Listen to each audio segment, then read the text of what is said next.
What's going on, guys? I ran into a problem on my 2000 E46, so I thought I'd just show how I fixed it. When I bought the car, I was having problems. Sometimes the car would start and other times it wouldn't start.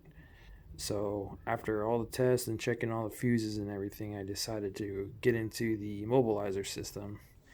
And so when I took this apart, this one's actually out of the junkyard. When I took this apart, mine was different.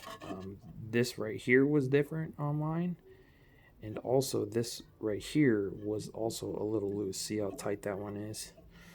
So my fix in order to get mine after it stopped running was I actually unsoldered these here and took them off of what I got at the junkyard and resoldered these two right here back on.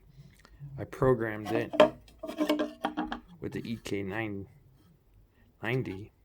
and then put it in. Car started right up. So just in case somebody else runs into the same issue, that's how I fixed mine. So thanks for watching.